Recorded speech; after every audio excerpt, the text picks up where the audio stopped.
Buenas noches, bienvenidos todos a esta noche de Museos Virtual.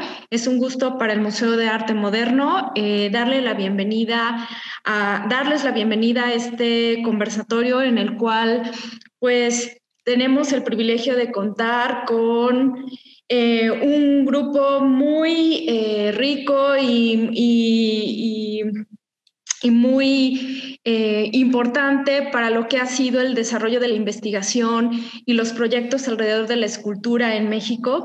Eh, esta noche, esta conversación, la tenemos de alguna manera para poder contextualizar aún más la exposición que actualmente tenemos en el Museo Monumental Dimensión Pública de la Escultura, curada por Pedro Reyes.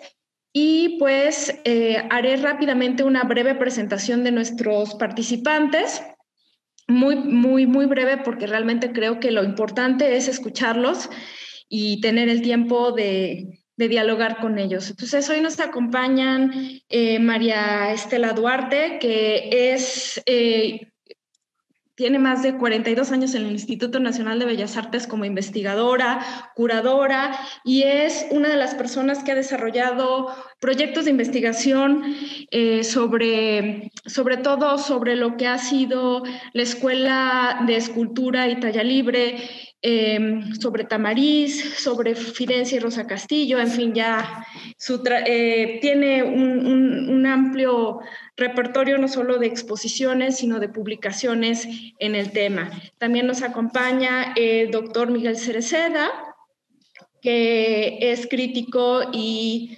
teórico e investigador de arte, y entre sus múltiples intereses vale la pena señalar la investigación que ha desarrollado en los últimos años acerca de la escultura monumental del siglo XX. De hecho, sabemos que próximamente tendrá un libro al respecto, hablando sobre la experiencia mexicana, que va a ser una coedición de la Universidad Autónoma de Madrid y la Universidad de las Américas de Puebla. Entonces es un gusto poder contar con él.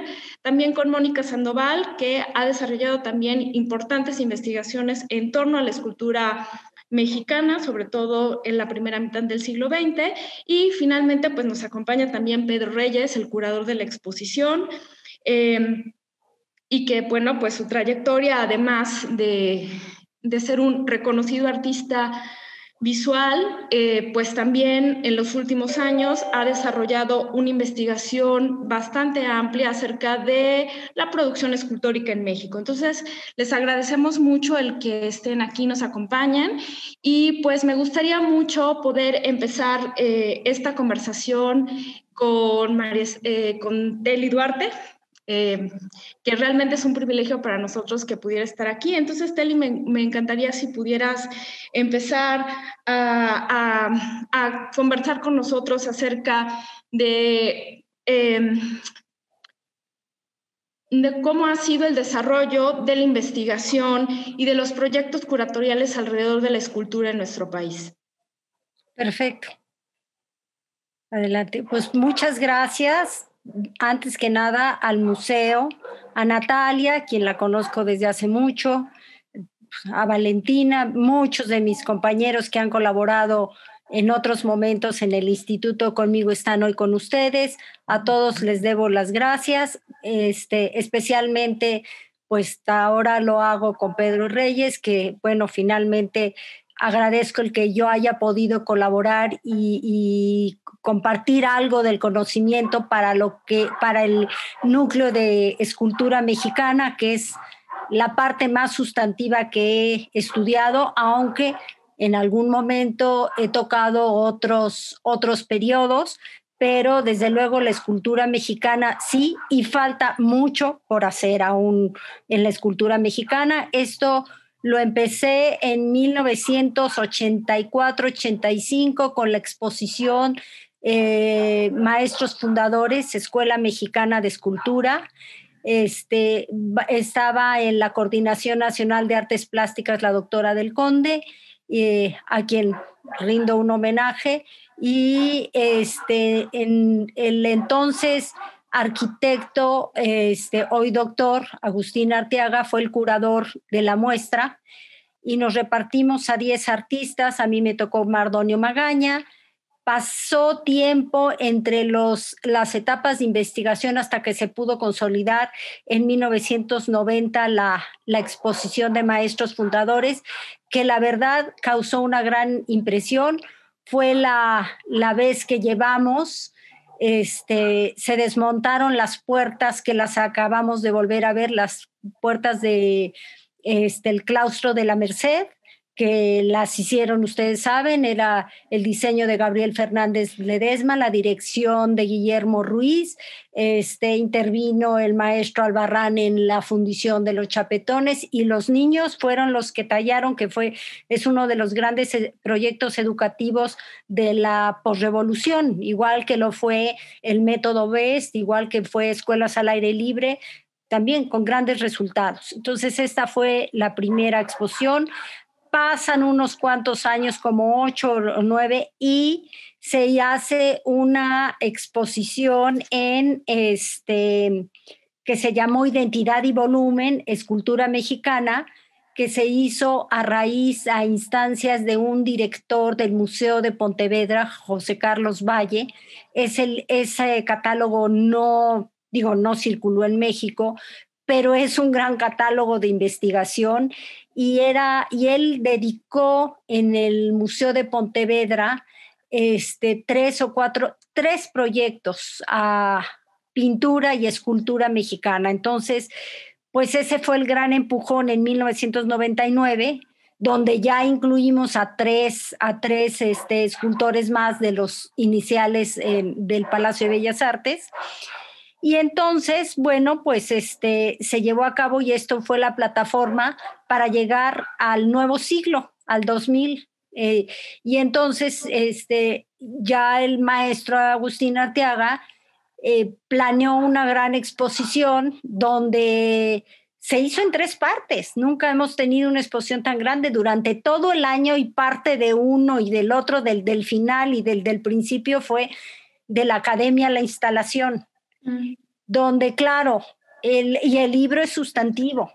Ni están todos los que son, ni son todos los que están. ¿Por qué? Pues porque así son los proyectos.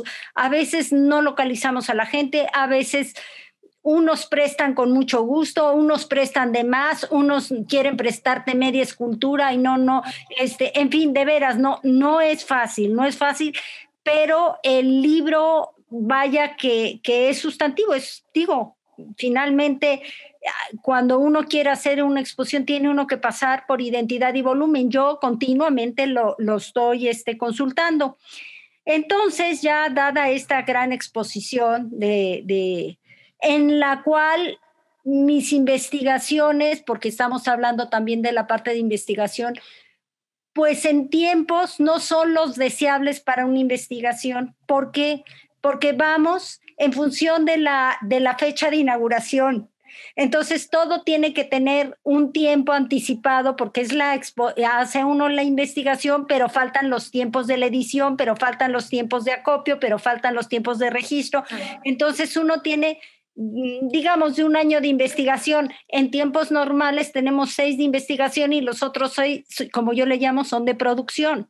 Así es que, y en el camino pues vamos metiendo, y yo no me conformo, y luego ando metiendo más obra. Y entonces, bueno, sí, así en la academia, en la instalación, llegó patinando el nieto de doña Carmen Carrillo de Antúnez, escultora extraordinaria en cera. ¡Qué barbaridad! Maravillosa.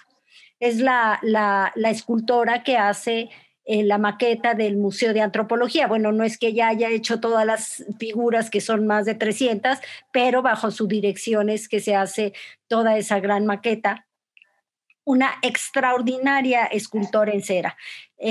Un número de todo lo que trabajó ella para antropología se conserva en el Museo del Carmen.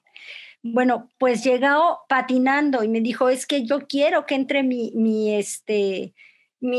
abuela. Bueno, cuando vi, pues sí, que entre su abuela, ¿cómo no va a entrar su abuela? Y finalmente quedó representada en el catálogo. Ya sí, todos los proyectos están llenos de anécdota. Ya que pasa el año 2000, Magdalena Zavala la nombran directora del Museo Estudio Diego Rivera, y aquí hago un fuerte énfasis en que fue el Museo Estudio Diego Rivera quien inició no un proyecto, un programa de revisiones monográficas de los artistas, y fue apoyado por las diferentes direcciones. Magdalena Zavala, fue Montserrat Sánchez Soler, fue el maestro Luis Ríos Caso, y tengo que mencionar en nuestro proyecto que está ya terminado, pero a Marisol Argüelles, pero bueno, está sufriendo los embates de la pandemia, y espero el doctor Cereceda ya me tiene hecho un bonito, un hermoso texto para esa exposición que se llama Rostros y Retratos, Expresiones en Volumen. Bueno, empezamos con Mardonio Magaña en el 2003. El instituto cuenta con una gran colección dividida entre el MAM y el MUNAL. Toda esa colección viene de don Francisco Sergio Iturbe Eidarov, el que era una de las familias más ricas de México, el dueño de donde está el mural de Rodríguez Lozano, ¿se acuerdan? Que es Isabel la Católica, donde estaba, bueno, está una de las piedras. En todos los proyectos que me voy a referir ahorita, voy a tratar de hacer énfasis en la escultura monumental, porque es el tema de la exposición. Y monumental es un decir, son esculturas de gran formato, no las monumentales, pero sí, algunos sí. Entonces, se llama Las Comadres. Las Comadres, yo esto no lo pude averiguar, si las adquiere don Sergio Francisco Iturbe, pero estaban colocadas inicialmente en el Jardín Central de Coyoacán. Como lo vamos a ver en las fotografías, está Mardonio Magaña con ¿En qué momento, por qué circunstancias retiran esta obra y se vuelve del dominio particular? No lo sé, nunca lo pude averiguar, porque de Mardonio Magaña, bueno, cuando hace uno las investigaciones quiero tener familia, quiero tener archivo y quiero tener obra. Pues no hay tal, no, a veces ni una de las tres, y entonces sí uno se pone a parir chayotes. En el caso de Mardonio Magaña, pues no había familia, archivo sí salió después, y se fueron conjuntando. No tuve familia, pero sí apareció la nieta de Mardonio Magaña, doña Mercedes Vaca de Muñoz, que vivía en San Luis Potosí, y ella me confirmó algo, una anécdota muy, pues porque siempre sabíamos que Diego Rivera pintó a Mardonio Magaña en los murales en San Francisco, en la Isla del Tesoro, y aparece ahí Mardonio Magaña esculpiendo una serpiente gigantesca. Ella dice que se acuerda que del taller de su abuelo salió una serpiente y se la llevaron a Estados Unidos. Para mí, que esa pieza debe de estar en las colecciones privadas de los Rockefeller. Nunca pudimos llegar a las colecciones privadas de los Rockefeller, imposible. Sí nos mandaron algunas fotos de la Fundación Rockefeller, conocimos algunas otras obras, pero ¿qué se quedó en la Fundación de los Rockefeller? No lo sabemos, pero sí les puedo decir que Diego Rivera supongo que les decía a sus clientes, se llevan un cuadro y se llevan una escultura de Mardonio Magaña, porque hay muchas en Estados Unidos. Y así fue uno de los grandes mecenas, fueron 4 mecenas de Mardonio Magaña. Bueno, pasamos a Francisco Arturo Marín. Ustedes saben que Francisco Arturo Marín fue, ¿cómo se dice? Bueno, él es el hermano de Lupe Marín, ellos eran Marín Preciado, el cuñado. Los Marín fueron muchos hermanos, 4, los hombres fueron todos doctores, son de Guadalajara, no son de Guadalajara, son de donde es José Clemente Orozco, que era Ciudad Guzmán, se llamaba Ciudad Guzmán, luego emigran a Guadalajara y luego ya se vienen a México y ponen la clínica de los doctores Marín. Bueno, uno de los doctores, Francisco Arturo Marín, él no llega a esculpir, él lo que hace es modelar los yesos. Y sí, claro, va a la fundición. Por ahí hay alguna talla en madera, la única la tiene el señor Blaistén, es preciosa, la única que yo conozco. Pero el estilo es inconfundible. Entonces me gustaría nombrar la pieza que no llegó a ser monumento, pero es monumental por su concepto, que es Duelo por Zapata. Y después dos más que son Campesino Sacrificado, que todo mundo que me conoce me dice que si nunca he visto una escultura maravillosa que está en la carretera federal de México-Cuernavaca en Parres. Esa está en la escuela y se la mandó a hacer el entonces arquitecto Ramírez Vázquez, que fungía algún puesto en la Secretaría de Educación Pública, y se la mandó a hacer al doctor, y ahí está, que es maravillosa, pues bueno, es una piedad finalmente. Y la que está en el Hospital 20 de Noviembre, que se llama A los Trabajadores de la Medicina, que esa la hizo con Federico Canesi y que la removieron, en algún momento la removieron del 20 de noviembre, la pusieron aquí pues en las oficinas administrativas del ISSSTE, donde están los velatorios, que nadie la veía. Cuando me decían, ahí está, ¿dónde? Bueno, yo pasé muchas veces por ahí, nunca la vi, ustedes dirán. Y claro, cuando la veo, pues el mismo instituto, yo lo que les quiero decir es que de veras a través de las investigaciones se hace mucho. Escribimos al Hospital 20 de Noviembre y finalmente después se volvió a reubicar en su sitio original. Carlos Bracho lo hicimos en el 2008.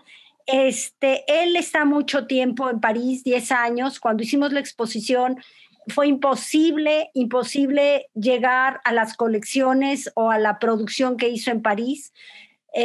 Tuve la fortuna de pedirle al doctor Serge Fouchereau que si me hacía el favor de ayudarme. Bueno, él pues me ayudó con los museos, pero pues no se iba a poner a buscar coleccionistas y no lo pudimos. Esa investigación, pues la verdad es que alguien que le interese el arte latinoamericano en París y que viva ahí la podrá hacer, pero de otra manera es difícil.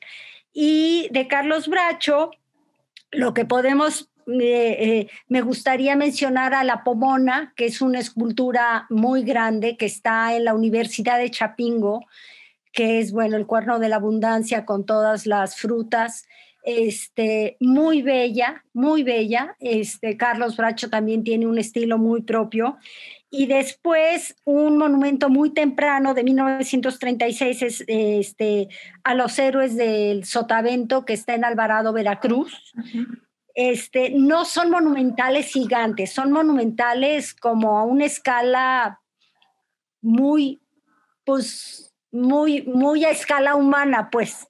Luego tenemos ya unos monumentos más grandes en Pachuca, que esos yo ni idea tenía que existían hasta que no hice la exposición. Es a los héroes de la independencia y a los héroes de la revolución en Pachuca, Hidalgo. Después, bueno, Guillermo Ruiz no les tengo ni que tocar, está perfectamente cubierto en la exposición. Pues es el Morelos, que me encantó la concepción de que pues no es una escultura, no es una arquitectura, pero sí quiero hablar, bueno, que en la escuela sí les encargaban muchos monumentos. La escuela no solamente era para aprender, sino oficialmente, bueno, cualquier cantidad de esculturas de Morelos, de Hidalgo, de Galeana, se hicieron ahí en la escuela, se tallaron muchas puertas, ya les hablé de estas. ¿Dónde quedaron? Se perdieron con el tiempo, se perdió la historia, pero bueno, a lo mejor algún día nos topamos con algunas otras tallas maravillosas, pero de Guillermo Ruiz, que trabaja con Zúñiga y que trabaja con Juan Cruz Reyes y con Rómulo Rosso, está el Tanganzuán, que me encanta la escultura, la de Tanganzuán con un gran porte, el indígena. y la Gertrudis Bocanegra.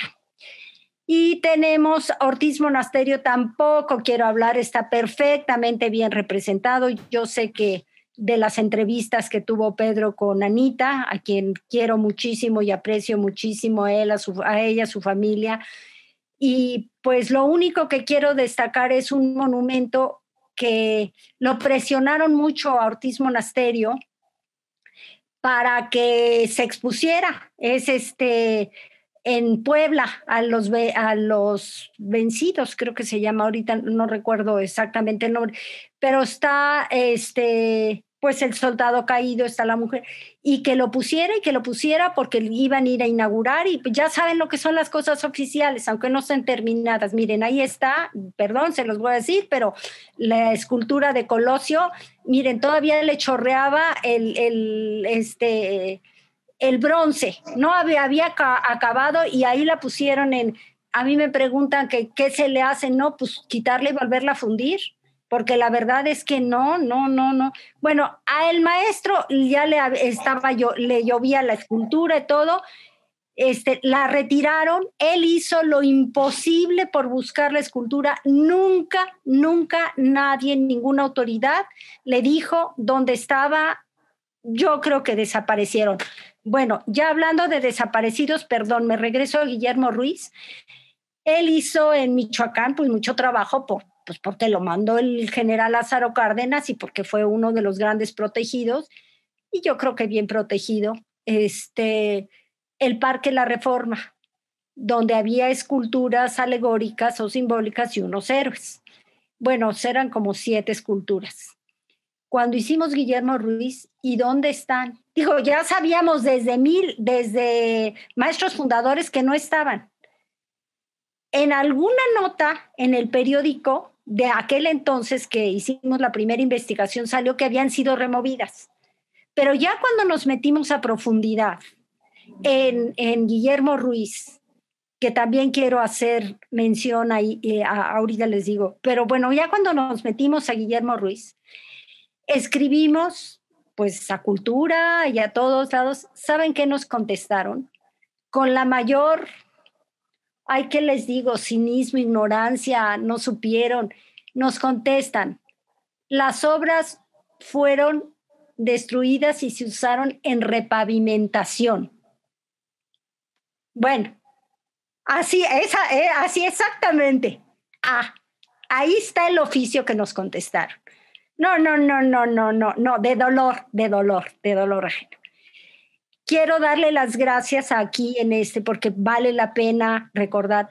Tuvimos mucho apoyo en Michoacán, de otra manera no lo hubiéramos podido hacer sin el ayuda de una especie de CENIDIAP que llevaba Ivonne Solano, que era más bien archivista, pero con un entusiasmo para ir y que le prestaran la camioneta del Estado y que fuera a visitar que la Quinta Heréndira y que esto para buscar en el Estado. Yo le iba dando direcciones y todo, y de pronto dio con un monumento que dijo, debe de ser de Guillermo Ruiz. No, cuando vi inmediatamente la imagen, yo no la conocía, es de Federico Canesi. Pero bueno, pues sí les digo que es mucha gratificación.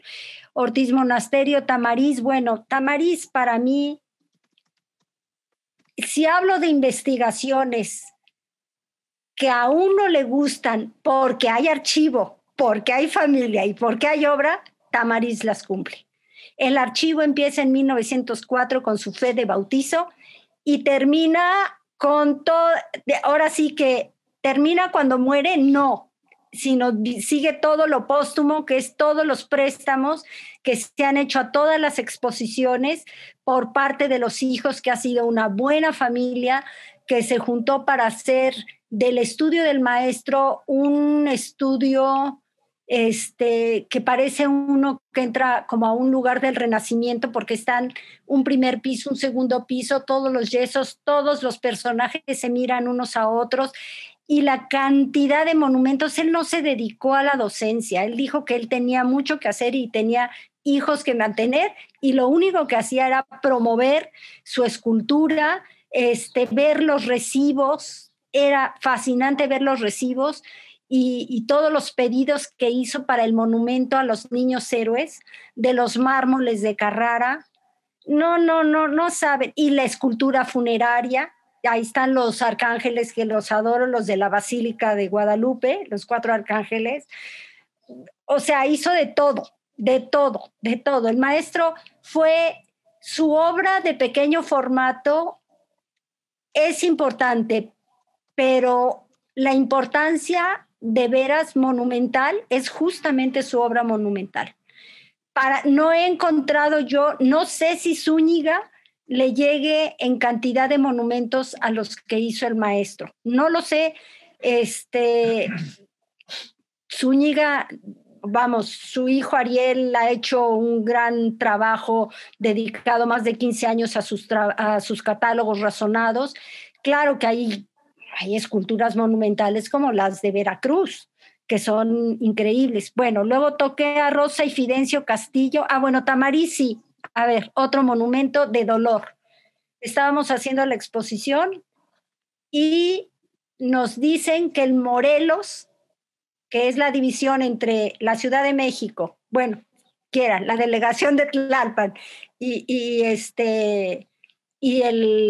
nuestro vecino estado de Morelos, que era la división, lo cercenaron.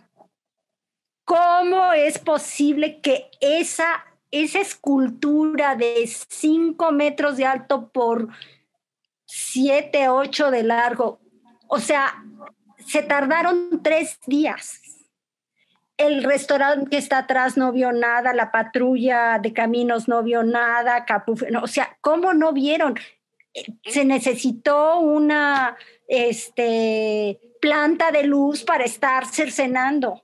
Bueno, cuando supieron que estábamos haciendo la exposición, se movió todo, me pidieron el teléfono de su hijo, vamos a dar con el gobernador ya saben que todo se vuelve político, ahí nos llevan sin saber a un lugar donde estaba, nunca supe si era de Capufe, si era del estado, un galerón donde cuando vemos la escultura de Morelos cercenada al siervo de la nación, no, de veras, de dolor ajeno. Y bueno, pues revisó Eduardo, que había trabajado en ese, y dijo, no hay otra manera, esto no se puede restaurar, hay que volverlo a hacer, hay que refundir y hacerlo.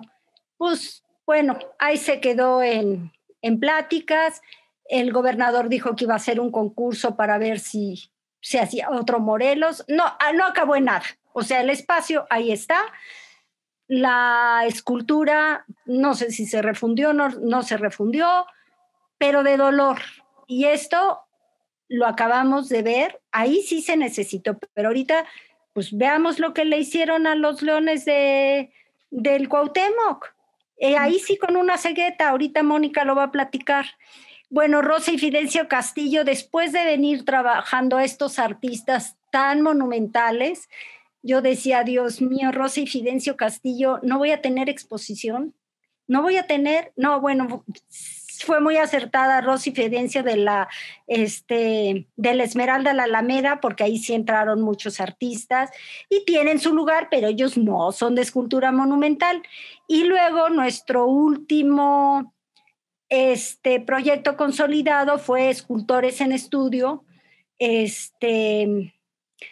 que, bueno, pues hay muchos escultores que necesitan, a mí ni me va a alcanzar la vida, ni me va a alcanzar el tiempo, y yo sentí que estos escultores también necesitaban un lugar, porque pues ahí estaban sus obras, hay obras monumentales, ahorita va a hablar Mónica de ellas, y de todos los que les he mencionado, la gran fortuna es que hay catálogos.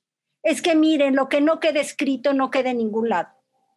Y eso sí es terrible. El esfuerzo es de toda índole, desde el curador, el investigador, el museo, los gastos de seguro, para que no quede nada. No estamos quedando bien ni con los artistas. Si se trata de quedar bien y hacer una revaloración histórica de nuestros artistas. Entonces, yo digo que yo quiero un catálogo bonito y un buen diseño y todo, pero ya ahorita, aunque sea feos y aunque sea en papel revolución, pero que quede el testimonio, que uno pueda tener en sus manos. No es lo mismo tener el catálogo en computadora, no es en vez de, es además de. Ese es el chiste, tener la publicación. Pues por mi parte nada más quiero felicitar al curador. La propuesta de la exposición es a través del ojo de un artista. Yo no soy artista, ya quisiera yo tener algún talento artístico, pero muchas felicitaciones. Lamento que sea en estos momentos porque no se puede ver lo que uno quisiera, pero, y también quiero decir algo, que al igual que la pintura mural, no todos los artistas y todos los escultores son para hacer escultura monumental. No todos, no todos. Hay que tener una percepción especial. Nuestro país no goza mucho del urbanismo y todo lo que, de esta visión y respeto urbanístico, y de repente, pues les voy a mencionar, ahí está el Morelos que estaba entrando en Zapata, que lo rodearon de puros puentes viales, y ahí se va a ir a estrellar Zapata contra el segundo piso donde pasan los... No, es terrible, terrible. Entonces, bueno, yo hago votos porque salga el catálogo, no sé, espero que haya todavía un remanente de la beca, y si no, veamos de dónde lo sacamos, pero tiene que haberlo. Tiene que haberlo, no se puede quedar un esfuerzo de esta naturaleza. Y pues mis felicitaciones a ustedes, a mis compañeros, y pues yo ya terminé. Muchas gracias. Muchas gracias, Teli. No, sí va a haber catálogo, por supuesto que va a haber catálogo. Bueno, hay muchos puntos que tocaste que me gustaría posteriormente retomar para ponerlo en conjunto, en conversación a todos, pero me gustaría darle la palabra a Miguel, porque para que nos comente un poco más acerca de esta investigación que es propiamente, que se ha centrado en los últimos años, que es propiamente sobre la escultura monumental en el siglo XX y en específico en lo que es la experiencia mexicana, ¿no? Entonces, creo también que es muy, ojalá nos pudieras platicar cómo es que fue empezando el desarrollo de esta investigación. ¿De dónde surge el gusanito, el interés? Y bueno, ¿para dónde, cómo la investigación te fue llevando hasta las conclusiones que actualmente pues estás poniendo por escrito en este libro de próxima publicación?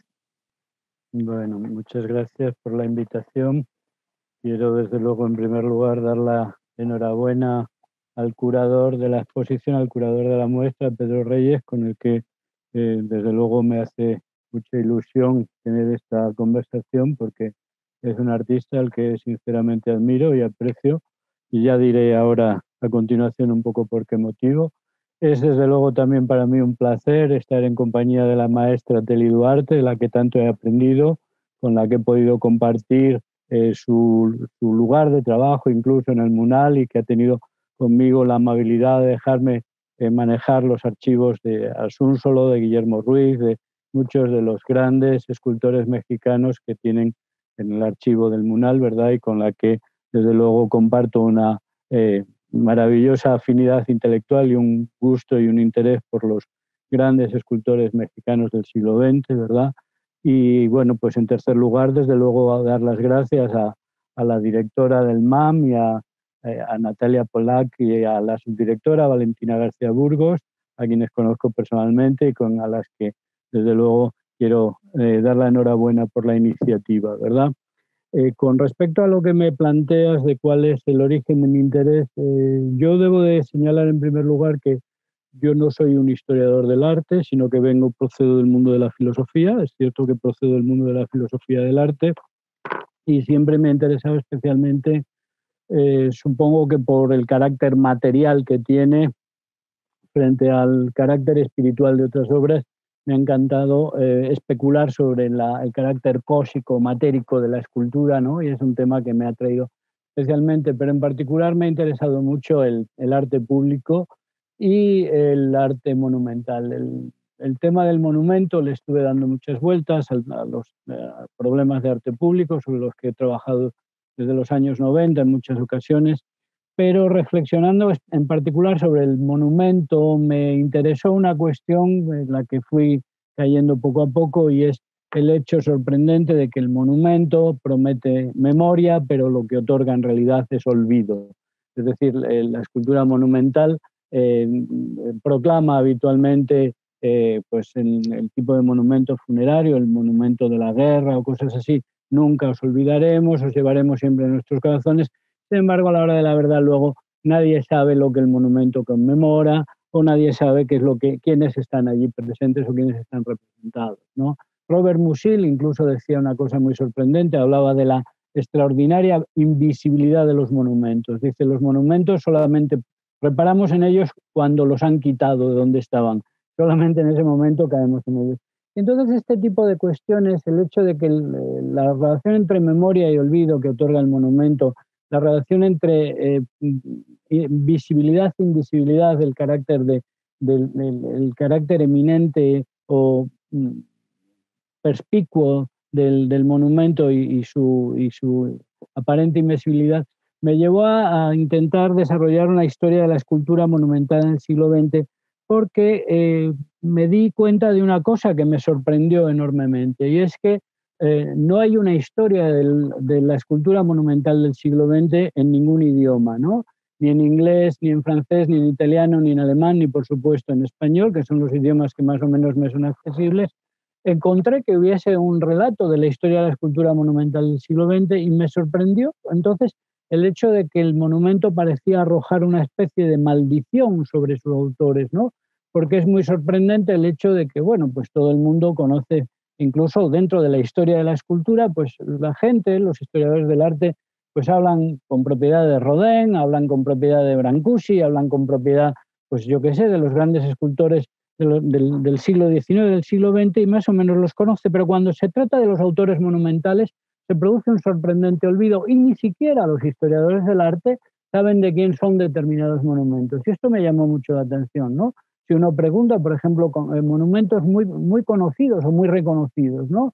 Con un carácter estéticamente pues discutible, quizás no son obra de vanguardia, porque el arte público no es precisamente un arte de vanguardia, pero monumentos muy emblemáticos. Y si uno pregunta, por ejemplo, pues yo qué sé, de quiénes obras como el monumento, la Estatua de la Libertad en Nueva York, o por ejemplo el Lincoln Memorial en Washington, o por ejemplo, yo qué sé, el monumento al Cristo Redentor del Río de Janeiro, pues ni los historiadores del arte sabrían decir quiénes son los autores de estos.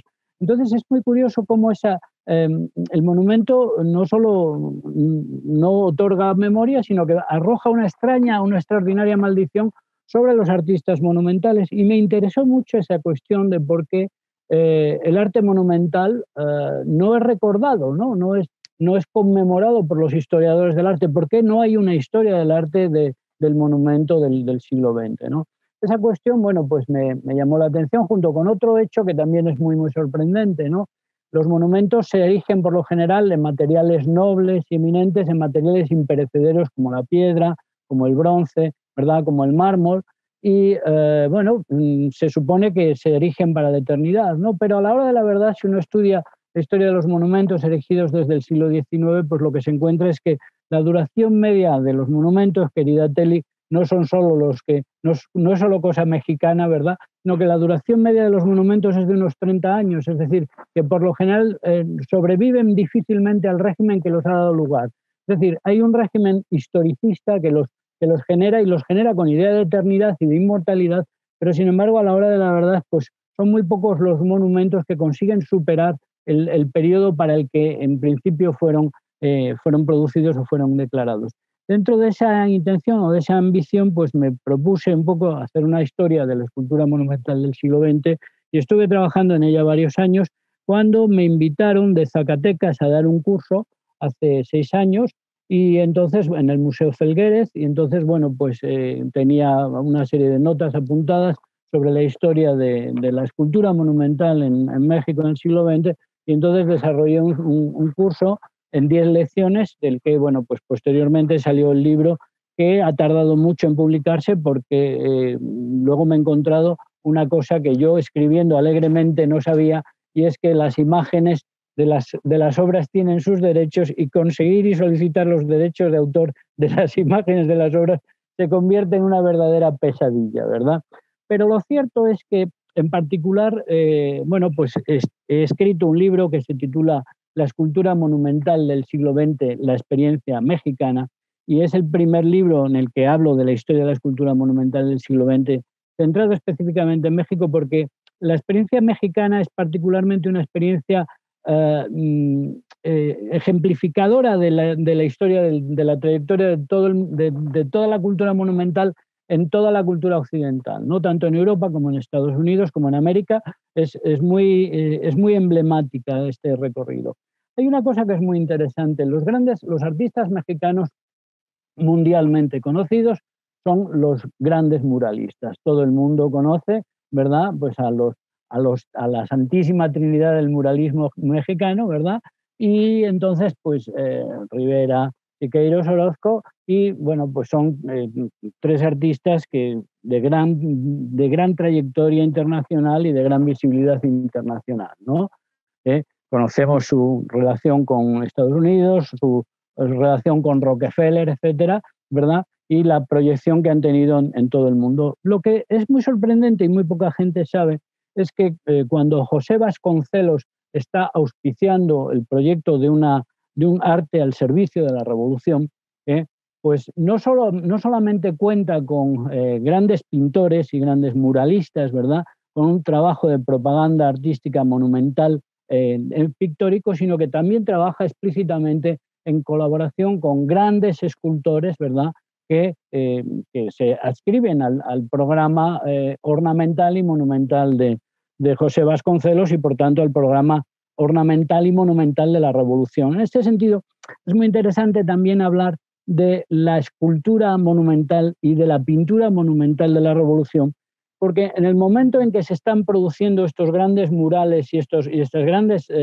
monumentos de la Revolución, en Alemania, por ejemplo, Walter Benjamin está denunciando la pintura y la escultura como artes auráticas al servicio de una tradición romántico-fascista, y por tanto artes que no se comprometen con los ideales revolucionarios. Y sin embargo, es muy curioso, y dice, bueno, pues la pintura y la escultura parece que han perdido ya su lugar en la historia, ¿no? Y es muy curioso que en México en ese mismo momento se está realizando una pintura muralista, una pintura de masas, ¿verdad?, y una escultura monumental también de masas, manifestando abiertamente unos clarísimos compromisos revolucionarios, y que no se identificarían con ese arte aurático, decadentista, al que se remitía un poco Benjamin en la obra de arte en la época de su reproductividad técnica, ¿no?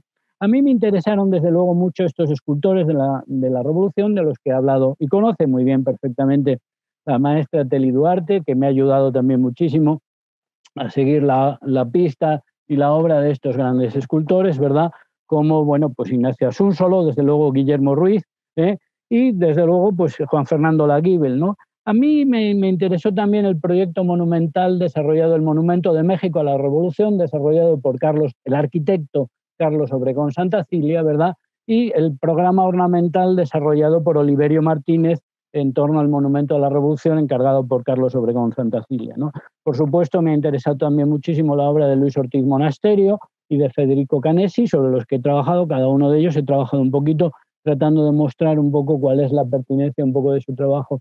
Y estando en México descubrí un escultor monumental que resulta que es de origen español y que yo no conocía, y que tampoco se conoce apenas en México, y que me interesó muchísimo. Estando precisamente en Zacatecas, pues me encontré con que había un monumento en el Cerro de la Bufa a Zapata, y bueno, pues no le presté mucha atención porque me parecen estos caballitos decadentes que tienen poco interés, así. Y sin embargo, para mi sorpresa, pues me encontré que el artífice de aquel monumento a Zapata del Cerro de la Bufa de Zacatecas era de nada menos que un refugiado español, un niño de Morelia, acogido precisamente por el presidente Lázaro Cárdenas en el año, un refugiado de la Guerra Civil Española, que con 15 años, con 14 años, se fue y dedicó toda su vida un poco se vinculó muy activamente con el programa de la Revolución, con el programa político del PRI, Bueno, y la investigación sobre este escultor de origen valenciano, que vivió luego, es un escultor mexicano absolutamente, que vivió en México y tenía su taller, su fundición en Iztapalapa, ¿no? Y bueno, pues tiene las esculturas monumentales, las esculturas ecuestres más importantes, por ejemplo, en el Estado de México, el Zapata que hay en ¿cómo se llama? El Zapata, que es uno de los, la escultura más grande, yo creo, ecuestre que hay en México, pues es de este Julián Martínez Sotos, ¿no? Luego tiene varios, es el autor de del máximo número de esculturas ecuestres prácticamente del mundo, tiene una cantidad increíble y tiene numerosas esculturas, tanto en Estados Unidos como en México como en España, ¿verdad? Y sin embargo, pues por esta maldición de la que hemos hablado, pues es un autor desconocido.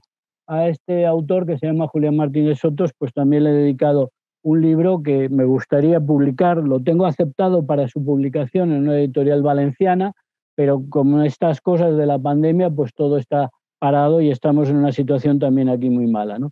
Pero desde luego en México hay también una figura decisiva dentro de la historia de la escultura monumental del siglo XX y que va ya más allá de los límites de la época de la Revolución y que tiene relación con un nuevo lenguaje formal, que es la figura de ese autor mexicano-español alemán que es Matías Geritz, ¿no? Matías Geritz es realmente un personaje que renueva absolutamente el lenguaje mundial de la escultura monumental y desde luego, bueno, pues con respecto a Matías Geritz también tuve la ocasión y la suerte y la fortuna de coincidir y trabajar con una gran especialista en la obra de Matías Geritz, que era la maestra Lili Kastner, a la que conocí personalmente y que ya falleció, ¿verdad? Pero bueno, pues ella me ayudó mucho con la investigación sobre la obra de Geritz y me llevó a visitar un poco pues las principales obras de Geritz. Y desde luego, bueno, pues la obra de Geritz es muy decisiva desde el punto de vista de la historia de la escultura monumental del siglo XX, porque es el primero que ubica su obra en el contexto de las autopistas, ¿no? Mientras que todas las esculturas monumentales se centraban en plazas o en parques o en jardines, ¿verdad? Pues sin embargo Geritz es el primero que hace, pues como las torres de ciudad satélite, una intervención en una escultura monumental en autopista, que es una pieza muy decisiva en el arte del siglo XX. Pero la intervención de Geritz en México es también muy importante, y eso lo sabe muy bien Pedro Reyes, ¿verdad?, con la creación, en segundo lugar, en torno a la Olimpiada del 68 de la Ruta de la Amistad, ¿no? La Ruta de la Amistad son esas intervenciones, esa Olimpiada Cultural Internacional que hace Matías Geritz, en la que invita a los grandes escultores monumentales internacionales a intervenir en torno al periférico de la Ciudad de México, ¿no? Y entonces, bueno, pues ahí en ese contexto, pues realmente es muy interesante, vale la pena estudiar ese contexto y esas intervenciones desde el punto de vista de la historia de la escultura monumental del siglo XX por su pertinencia y su relevancia, ¿no? Y en tercer lugar, Geritz es desde luego también muy importante por la tercera intervención monumental que hace en el entorno de la UNAM, el espacio escultórico, ¿no? Que es otra intervención. Es una intervención que es muy curiosa porque, siendo propiamente land art, el espacio escultórico, no figura por lo general en los catálogos de land art, ¿no? Nadie habla del espacio escultórico como una obra de arte del paisaje y, sin embargo, pues, bueno, pues merece un lugar propio. Y en relación con Geritz se desarrolla lo que podríamos denominar la tercera generación de la escultura monumental mexicana, puesto que en relación con Matías Geritz y con el espacio escultórico, pues aparecen quizás los cuatro grandes escultores monumentales de finales del siglo XX, que son pues Federico Silva, Manuel Felguérez, Ersúa y desde luego el afamado Sebastián, ¿no?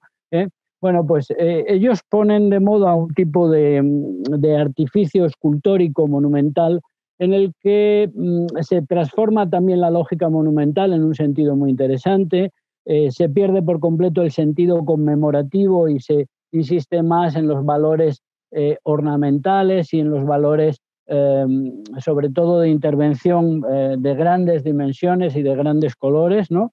Y establecen un modelo de aparato escultórico conmemorativo monumental que quizás yo creo que con ellos llega a un cierto agotamiento, sinceramente lo pienso, ¿no? Y por eso es por lo que también digo que en este libro, que está a punto de ser publicado en una edición de la Universidad Autónoma en coedición con la Universidad de las Américas de Puebla, estoy corrigiendo las quintas pruebas, o sea que espero que sí o sí este año salga de verdad, pues se produce, yo creo que un cierto agotamiento de ese modelo monumental, ¿no? Y eso es lo que en el libro me permite pensar en otras derivas posibles del arte monumental en el siglo XXI, ¿no? Y es lo que me llevó a pensar precisamente en intervenciones como las organizadas por Pedro Reyes en torno a que me parecen que son intervenciones muy alternativas, ¿no? En uno de los monumentos erigidos en la Ruta de la Amistad por Matías Geritz, ¿verdad? En torno a la Ruta de la Amistad, erigido por Matías Geritz, pues le encargó al arquitecto y escultor Gonzalo Fonseca, que entonces vivía en Nueva York, le encargó una intervención que se llamaba la Torre de los Vientos, y en esa Torre de los Vientos, pues Pedro Reyes hizo una serie de intervenciones míticas que a mí me parece que vale la pena reseñar en el sentido en el que algunas de ellas también fueron precisamente intervenciones o que tuvieron un carácter que podríamos denominar postmonumental, ¿no? Por ejemplo, pienso en la obstrucción de una vía con un contenedor de carga hecha por Santiago Sierra, que salía precisamente de ahí, de esa Torre de los Vientos, ¿verdad? Como una intervención patrocinada por Pedro Reyes, pero pienso también en otro tipo de obras que podrían ser postmonumentales, como por ejemplo las intervenciones de otro artista también, mexicano de adopción, como es Francis Alice,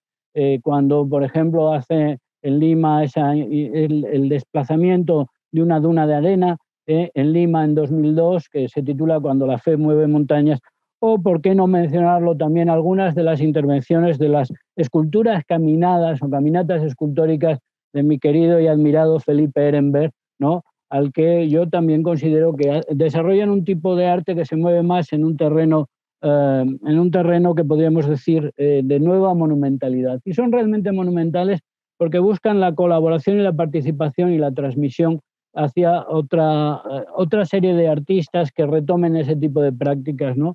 Y por tanto se mantiene en la memoria de un modo quizás diferente al que se mantienen los monumentos de tipo Felguérez o de tipo Sebastián, ¿no? Y bueno, pues ya he hablado demasiado y por mi parte dejo la palabra al siguiente. Muchísimas gracias, Miguel. Bueno, pues para continuar, igual me quedo con muchísimas preguntas que ahorita quisiera yo retomar, pero quisiera darle la palabra ahora a Mónica Sandoval. Mónica, sobre todo, me interesa muchísimo conocer tu perspectiva como investigadora joven, ¿no? Insertarte a un campo de investigación que quizá no sea el más demandado de alguna manera por o el más atractivo de primera intención, ¿no? Para los investigadores que están abriéndose camino. Entonces te doy la palabra para que nos plantees un poco cómo es tu perspectiva de investigación alrededor del tema de la escultura. Muchas gracias. Antes que nada, pues gracias por la invitación. Yo en el campo de la escultura, pues he estado guiada por una gran maestra, que es la maestra Telly. Ella fue quien realmente me inició como en esta línea de la investigación de escultura, y por supuesto que es algo de lo que pues te enamoras prácticamente. Ya una vez que empiezas con la escultura ya es muy complicado dejarla, es preciosa. Y he tenido, como bien dice, soy una investigadora joven que apenas se va iniciando en este campo. Sin embargo, pues ya tuve la oportunidad de poder trabajar en investigación y tener afrontarme a este tipo de dificultades que muchas veces, como mencionan, se encuentran en el camino. Considero que México es una de las naciones que más producción escultórica ha tenido a lo largo de su historia. Sin embargo, pues concuerdo en que son pocos los investigadores que se dedican a este campo, y esto claro que tiene una implicación muy profunda en el número de exposiciones que se realizan en torno a este tema, y también a eso aunamos las dificultades que se encuentran al no tener archivos, que no existan familiares de los artistas, o que muchas veces pues no encontremos las obras, ¿no? Esto ha dejado a muchos escultores en una escena de segundo plano.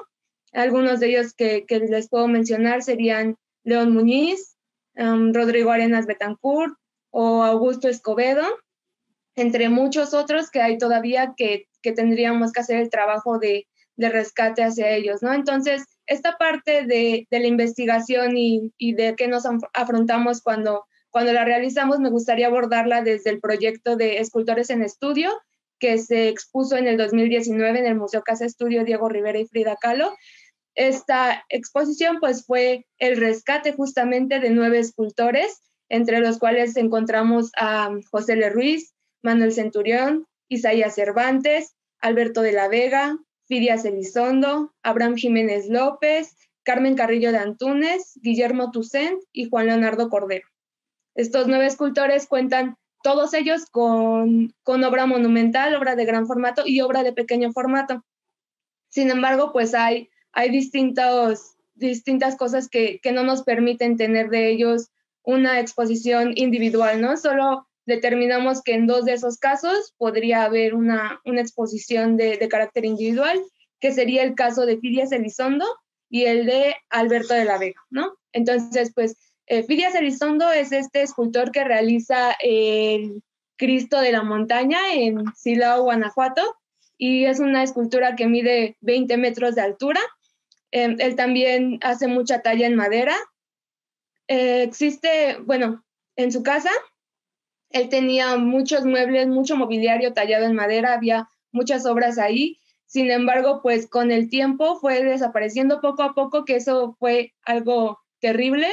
Muchas de las tallas que habían ahí eran en un estilo muy déco, era un trabajo realmente precioso, del cual ahora solamente nos queda el registro fotográfico que hizo en su momento el CENIDIAP. Es lo que tenemos ahora. Ojalá en algún momento pues pueda como aparecer de nuevo un poco de lo que había ahí, que la verdad, conforme lo vemos, es importantísimo recuperarlo y sería muy bonito volver a verlo. Tenemos también de él pues bastante archivo, sí cuenta con las características para realizar una exposición de manera individual, y esto pues es gratificante, ¿no? Cuando llegas a este punto con los escultores, de poderles dar algo más y poder aportar a sus estudios. El otro caso, que es Alberto de la Vega, es este escultor que realiza el monumento a Hidalgo y el monumento a los niños héroes, ambos en Cuernavaca, Morelos, entre muchos otros. Estoy como comentando algunos que me vienen ahorita. De él tenemos también un archivo muy completo. La familia ha estado siempre presente para apoyar y contamos con mucha obra de él. De hecho, pues hay bastante obra. Creo que él sí es un poquito de los más conocidos. Hay obra de él incluso en la Facultad de Arquitectura, me parece, de la UNAM, ¿no? Entonces también, como justamente mencionaba Telly, que tiene que haber esta respuesta de la UNAM acerca de sus artistas que tiene más cercanos, ¿no? De los demás escultores es una historia completamente distinta. ¿Por qué? Porque a muchos les hacen falta muchas cosas. Y es el caso, por ejemplo, Carmen Antúnez, que ya la mencionaban también. Ella realiza el diorama de la Casa del Mamut, realiza también el diorama del Mercado de Tlatelolco, que se encuentra en el Museo de Antropología justamente, y en su obra de gran formato tenemos la Fuente de las 7 Regiones, que se encuentra en Oaxaca, ¿no? Entonces, es una escultura que está en una plaza, son 7 esculturas que están en la plaza. Entonces, pues, en el momento que deseen ir a verla y admirar el trabajo de esta escultora, pues podrían hacerlo. Conocemos las las esculturas en cera que realiza, también realiza algunos bronces que principalmente son de bailarines, ¿no? Bueno, que representan las danzas. Entonces tenemos la danza de la pluma, la danza del venado, el baile de los viejitos, y pues son estas esculturas que son muy, muy bonitas, tienen un estilo muy, muy detallado, y se encuentran en el Museo del Carmen, en San Ángel. Entonces, pues de ella también hace falta mucho investigar, tener un archivo más completo, que tengamos sí un poquito de todo ayuda bastante, ¿no? Hay casos un poquito más extremos, como es el caso de Guillermo Toussaint, cuando es el escultor que realiza un grupo monumental para la presa El Palmito, que se encuentra en Durango. Estas esculturas miden 9 metros de altura. Digo, por la distancia que hay muchas veces entre los lugares, pues a la hora de estar investigando no da tiempo como de ir y ver y luego trasladarte a otro lugar, ¿no? Porque justamente él tiene un relieve en la presa Marte Gómez, que se encuentra en Tamaulipas. También está el Hidalgo, el monumento a Hidalgo, que está en Pénjamo, Guanajuato, es de este escultor. Y entonces, pues es complicado, ¿no? Como viajar y irlos a ver a todos, y luego más que eran 9, entonces pues era un trabajo bastante complejo. De él tenemos obra en pequeño formato, la mayoría son tallas en piedra, y su archivo es que le hace falta mucho trabajo a ese archivo, hace falta mucha información de él, es muy complicado lograr encontrar datos importantes de estos escultores, ¿no? Hay otro caso, por ejemplo, que me agrada mucho, que ya son como los casos en los que la familia se inserta en esta investigación, quiere colaborar y se nota el entusiasmo por hacerlo, que sería, por ejemplo, el caso de Manuel Centurión, este escultor de quien conocemos su obra en gran formato, su obra monumental, pero su obra en pequeño formato pues prácticamente está perdida, no sabemos en dónde se encuentra. Este escultor realiza las alegorías que adornan el dintel de entrada del Banco de México, hace también un relieve que se encuentra justamente en la entrada del edificio de la Nacional. Él realiza relieves en el patio de la Secretaría de Educación Pública, hace los mascarones que se encuentran en la fachada de la Secretaría de Salud, y también están los atlantes que se encuentran en el Ex Colegio Máximo de San Pedro y San Pablo. Actualmente es el Museo de las Constituciones de la UNAM. Se encuentran ahí estos atlantes, ¿no? Entonces, pues conocemos mucha de la obra de él, que se encuentra pues en la ciudad alrededor de nosotros, que muchas veces no sabemos que le pertenecen, ¿no? Que él fue quien los produjo. Y parte de eso pues también fue un objetivo de la exposición, dar a conocer estos monumentos, estas obras en gran formato que nos rodean y que no sabemos a quién pertenecen. De él, como les comentaba, pues la obra en pequeño formato no está ubicada. Conocemos hasta ahorita 2. Una de ellas es un busto de una mujer indígena, es un yeso muy bonito que se va a ver aquí justamente en las imágenes.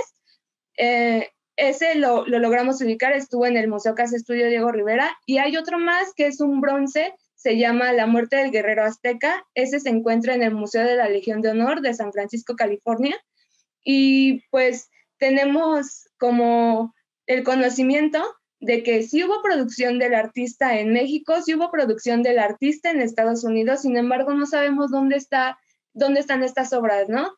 Hay muchas que pues no logramos ubicar todavía, y en su caso la sobrina bisnieta, Lorena Said, fue quien se acercó, y ella ya tenía una investigación previa, una investigación pequeña en la que pues reunió la información importante y la decidió compartir. Eso ayudó mucho a enriquecer la investigación, y claro que se agradece que exista esta iniciativa de parte de ella de hacerlo, ¿no? Y de acercarse a nosotros.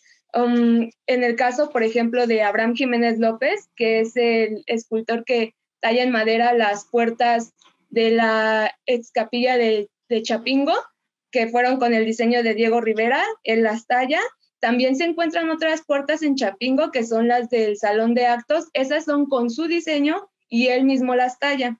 Este escultor, tenemos conocimiento de que talló mobiliario para el colegio militar.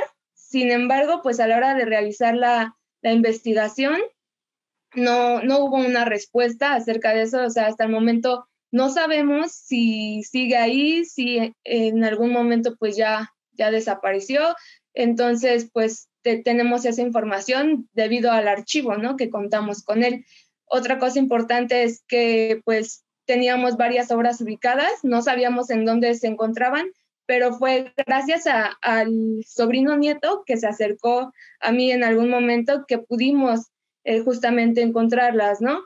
Esto porque fue un caso muy, muy peculiar. En algún momento yo compartí en las redes sociales la foto de John F. Kennedy. Era un cuadro, un relieve en madera, y justamente pues ya con esta facilidad de las tecnologías y como dicen, ¿no?, que soy una persona como que se inicia apenas y que a mí me gusta mucho poder compartir, justamente que soy de esta generación de las redes sociales, compartir un poco de lo que se va encontrando. Entonces se me ocurrió hacer esto de compartir el cuadro junto con la exposición y decir en dónde estaba. Entonces él se acerca a mí por medio de las redes y me pregunta que dónde lo ubiqué, ¿no? Entonces empezamos a intercambiar mensajes y es cuando él me dice que es el sobrino nieto del escultor y que ya tenía varios años él realizando investigación acerca de su familiar. Entonces él tenía ubicadas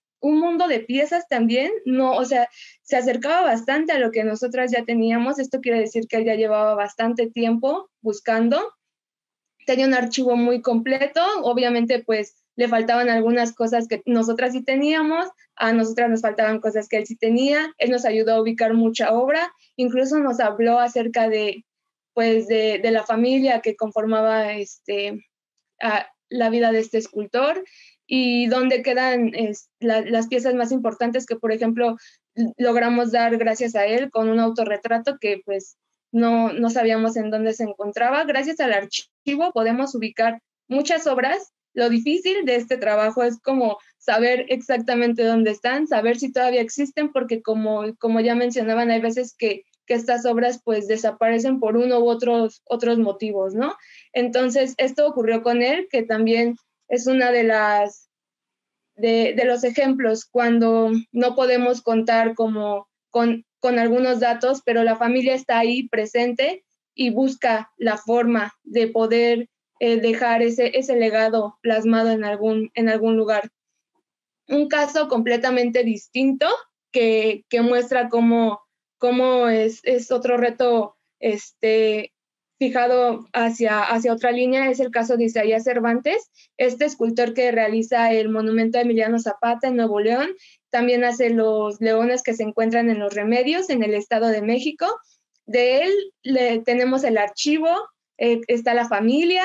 Lo que pasó con él es que cuando llevan el archivo, pues era tal cual, ¿no?, sacado de las cajas. Entonces, pues me tocó esta labor de poder revisar cada uno de los documentos. Había documentos, recortes de periódico, un mundo de fotografías. O sea, parece que de él se dieron a la tarea de fotografiar cada una de sus obras, y también hay algunas fotos donde está él esculpiendo y con los modelos. Entonces hay como cosas muy interesantes, ¿no?, que a mí en un principio pues fue como un mundo nuevo poder dedicarme a esto de revisar los archivos, porque pues para empezar, ¿no?, mi formación no es como de historiadora del arte. Es algo que siempre digo, Teli nunca me va a perdonar que yo no haya estudiado historia del arte, pero ya tenía yo encaminado como mi visión hacia esto del arte a partir de la diplomacia cultural. Sin embargo, pues a la hora de llegar a los archivos, que es algo que yo no había podido hacer en algún momento, de acuerdo a mi formación, pues en ese momento fue algo muy, muy gratificante poder revisar, poder hacerlo. Siempre me ha gustado la investigación. Entonces, con el archivo de este escultor pude experimentar muchas cosas, ¿no? Estaban ahí todos los papeles, recortes, pero no había una forma ni una estructura dentro de ello. Entonces, había datos muy importantes que no se encontraban, y que tuvimos que sacar de ahí. Entonces la tarea era como revisar cada uno esos recortes de periódico que eran cosas así, ¿no? A veces. Entonces una de las fechas importantes que no se tenían era su fecha de muerte. Recuerdo muy bien que pues fue una labor como de bastante tiempo estarle buscando, estar revisando, y fue algo que me encantó, y creo que desde ese momento fue cuando yo dije, no, sí, o sea, la escultura es algo muy, muy bonito, algo a lo que sí me quiero dedicar. Y desde ahí pues empecé y sigo aquí con estas investigaciones, ¿no? Creo que esta parte de hacer la búsqueda, de tener datos limpios, de tener todo bien estructurado, pues es el legado que dejamos justo en la exposición, ¿no? A partir de los muros, en las fichas técnicas, y pues qué mejor que dejarlo en un testimonio que sea el catálogo de la exposición. A veces no se logra por cuestiones de presupuesto, que pues ha quejado a la cultura mucho, y ahora pues todavía más, pero aparte de eso, creo que la tarea del investigador es tener su pequeño archivo personal, que muchas veces nos toca compartirlo con otras personas que se dedican a la misma investigación, ¿no? Entonces, esa parte de hacerte a la tarea, de tener tu archivo, de tener todo bien estructurado, pues es muy gratificante cuando ves los resultados y cuando sabes que a partir de eso puedes apoyar futuros estudios y futuras investigaciones en relación al tema. También creo que, bueno, lo que comentaba Teli de los leones que me echó la bolita para hablar, pues sí, vemos que el vandalismo aqueja muchas veces a las esculturas, estas personas que se dedican a cercenarlos únicamente por el material, ¿no? Porque pues no hay otra cosa, no hay otra explicación. Y fue lo que pasó con los leones del Monumento Cuauhtémoc, que se lograron cercenar 2 de ellos con una cegueta, ¿no? Entonces, pues el tiempo que se tomaron para hacerlo, que creo que las condiciones, o sea, ellos debieron evaluar las condiciones muy bien, porque justo había una valla, entonces pues no era tan visible. Tuvieron bastante tiempo para hacerlo porque cercenaron las patas de un león y cercenaron casi el cuerpo completo de otro. Entonces, los reportes que hubo fue que lograron pues recuperar algunas partes de ellos, creo que estaba en 8 pedazos, me parece, y pues no me parece algo sumamente terrible que ocurran este tipo de sucesos, y que pues la verdad muchas veces no sabemos realmente por qué ocurre, ¿no? O sea, la gente a veces no se siente tan cercana a la escultura, y creo que eso también es algo que se debería de trabajar, ¿no? El hacer sentir a los públicos cercanos a esta disciplina, que creo que sí existen iniciativas. Me parece una de ellas muy buena, la que justamente tiene el Museo de Arte Moderno, de este jardín escultórico, que te acerca y te hace convivir en el mismo entorno con la escultura. De estas iniciativas, pues también se encuentra el Parque de las Esculturas de Charlotte Jasbeck, que está en Cuautitlán Izcalli. Desafortunadamente, pues no está en las mejores condiciones. Me ha tocado irlo a visitar, y pues sí necesita que se fijen en esto, ¿no? Que por mucho que quiera haber este diálogo, que tengan el cuidado de poder darle su mantenimiento, de que todo se encuentre en buenas condiciones, ¿no? Otro de los lugares donde también hay esculturas, un jardín de esculturas, es en el Museo Morelense de Arte Contemporáneo Juan Soriano. También ahí tienen su jardín escultórico, y creo que uno de los más cercanos a todos, que podemos decir que en algún momento hemos estado ahí, es el Bosque de Chapultepec, donde se encuentran esculturas de Gabriel Guerra, que está justo en una fuente. También hay esculturas de Charlotte Jasbeck, y se encuentran pues en la Calzada de los Poetas muchos otros más, entre los cuales también de los que mencioné se encuentra pues Fidias Elizondo, ¿no? Y que también necesita pues tener ahí una intervención para su mantenimiento y su cuidado, que es lo que necesitamos muchas veces. Muchísimas gracias, Mónica. Creo que fue un muy, muy interesante relato de las múltiples vicisitudes que se tienen a la hora de desarrollar proyectos. Y evidentemente, como lo mencionó Teli en otro momento, cada proyecto tiene sus propias anécdotas, sus propias dificultades en términos de lo que la investigación plantea. Y sus límites y posibilidades. Y a partir de esto me gustaría darle la palabra a Pedro Reyes, que pues, es el curador de la actual exposición que tenemos en el Museo Monumental, Dimensión Pública de la Escultura. Y Pedro, me gustaría que, pues, ahora sí que te lanzo, digamos, una primera pregunta para entrar a tu participación. Respecto a el abordaje de la investigación de la escultura a partir, por ejemplo, de un primer posicionamiento que es el de tu postura como artista, y luego esta postura como artista, cómo traducirla o cómo hacer que este primer acercamiento, primera experiencia, se convierta en una investigación con distintas aristas, ¿no? Que van más allá de a lo mejor de la admiración de un artista a otro artista, sino empezar a descubrir otra serie de preguntas e interrogantes que van saliendo en el camino. Gracias, pues bueno, antes que nada fue una delicia escucharlos a Teli, a Miguel y a Mónica. Respondiendo a tu pregunta, Brenda, para abordar el tema de la exposición, ciertamente yo quería reconciliarme con algunos sesgos que yo mismo tuve que superar en torno a lo que es nuestro entendimiento de la escultura, ¿no? Porque cuando yo empecé a practicar como artista, a mediados de los años 90, no se hablaba de escultura en México, ¿no? Se hablaba de instalación, se hablaba de arte no objetual, se hablaba de arte de procesos, se hablaba de la especificidad del sitio, etcétera. Y la escultura era como algo que ciertamente no estaba en su mejor momento, tal vez por muchos de estos monumentos que se habían hecho a costa del erario y con gran producción, pero con poca trascendencia artística. Entonces, en realidad, como por ejemplo me recordaba Miguel, etcétera, digamos que estábamos viviendo en una transición de no solo una desmaterialización de la escultura, sino una,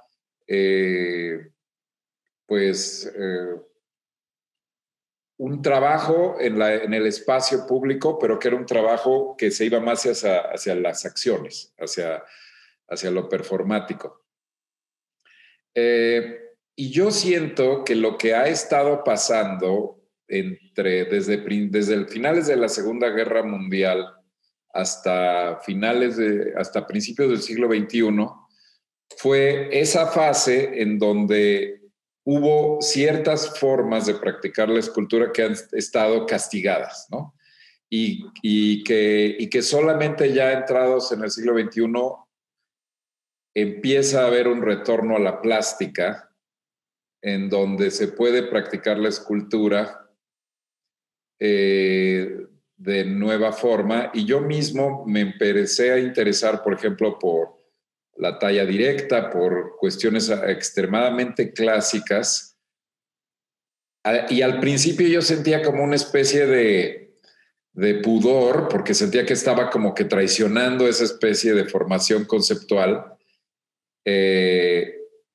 Y me empecé a estudiar a la escultura de México, la escultura por ejemplo, de la Escuela Mexicana de Escultura, porque hay algo que es muy importante mencionar, que es precisamente que pues en México, en nuestro territorio, tenemos 4,000 años de escultura que primero se ven interrumpidos con la conquista, en donde mucha de esta, digamos, la escultura es dominada principalmente por el arte religioso, Y si bien con la independencia de México en 1810 ya hay una conciencia de lo que es la mexicanidad, no se incorporan valores plásticos de las culturas originarias totalmente hasta después de la Revolución. Entonces, lo que es muy interesante con las vanguardias, o más bien lo que ocurre en el periodo postrevolucionario, es que muchos de estos artistas que habían estado en París o se habían formado en Europa, como Germán Cueto o como otros, que estaban, igual que los muralistas, empapados de los futurismos y cubismos y todas estas vanguardias, en México ocurre una figuración y una producción de una especie de realismo que iba a contrapelo de lo que está ocurriendo en Europa. Y yo siento que, por ejemplo, los nacionalismos actualmente pues tienen una mala reputación, ¿no? Porque, como se mencionaba, por ejemplo, hay como un aparato crítico en donde, como decía Miguel, por ejemplo, Walter Benjamin, etcétera, hay como esta especie de crítica que sucede después de la Segunda Guerra Mundial, en donde obviamente había toda la evidencia de todos estos nacionalismos tóxicos que se habían producido, pero sobre todo porque son nacionalismos de países imperialistas, ¿no? Entonces, un nacionalismo imperialista pues quiere celebrar la supremacía de un grupo sobre otro, pero el nacionalismo en México, siendo un país que estaba en ese proceso o que sigue en ese proceso de decolonización, pues nuestros nacionalismos son anticoloniales. Entonces, no se puede aplicar la misma crítica que se está haciendo a los monumentos hoy en día, que es la o sea, que pues está perfecto que quitemos al Colón y está perfecto que quitemos al rey Leopoldo o a las estatuas de los confederados, pero la producción de los monumentos en México, en donde se empezaron a hacer, digamos que los monumentos pues como el monumento de Nezahualcóyotl de Luis Ortiz Monasterio, o como los monumentos a Zapata, o como los monumentos son monumentos que se que digamos que en la discusión actual de la decolonización, pues tienen que ser entendidos como un esfuerzo de decolonización, en donde no solamente es, digamos, que la celebración de esos héroes históricos, sino también la asimilación de cualidades formales o plásticas de la escultura de este continente, en donde pues uno ve, por ejemplo, no sé, si uno ve los cuerpos de Zúñiga, pues no tienen nada que ver con los cuerpos de Rodin, ¿no? O sea, digamos que sí hay un rompimiento con esas... O sea, la escultura del siglo XIX en México, si bien hacía figuras de héroes prehispánicos, todavía tiene un lenguaje neoclásico, y a mí me interesaba mucho ver cómo en la modernidad se había asimilado el lenguaje formal o cómo los escultores modernos habían observado al arte prehispánico en ese momento postrevolucionario. Y hay algo que también es como, digamos que lo monumental de alguna forma no necesariamente tiene que ver con la escala, sino en el sentido de la dimensión pública de la escultura. El periodo que marca el inicio de la cronología en la exposición, que es la fundación del taller de talla directa, pues obviamente que la práctica de una escuela al aire libre es en sí también una dimensión pública, ¿no? Entonces, ahí hay como ciertas episodios que se van estudiando en la exposición que tienen que ver con lo público, pero no necesariamente es la escala. o sea, digamos que puede estar en la integración plástica o, por ejemplo, el caso de Geles Cabrera, que en 1966 abre con sus propios recursos un museo escultórico. Yo veo eso también como un esfuerzo monumental, porque de alguna forma, pues, a pesar de lo modesto de su museo, de un museo de artista, el hecho de abrir espacios dedicados a la escultura, pues tiene esa dimensión pública. Y, por ejemplo, aquí creo que a mí me pasó mucho que en el proceso de yo empezar a entrenarme en la práctica de la talla directa, por ejemplo, pues obviamente que me puse, sobre todo primero, a hacer una investigación bibliográfica en donde trataba yo de conseguir cualquier folleto o monografía que uno pudiera encontrar de escultores, y tratando de buscar información sobre Geles Cabrera, de quien no existía absolutamente nada en internet, pues me encontré el teléfono, y cojo el teléfono, le marco y me contesta ella.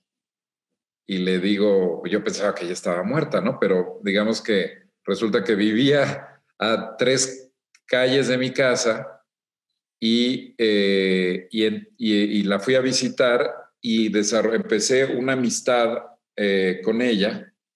Todavía ella está viva a los 95 años de edad.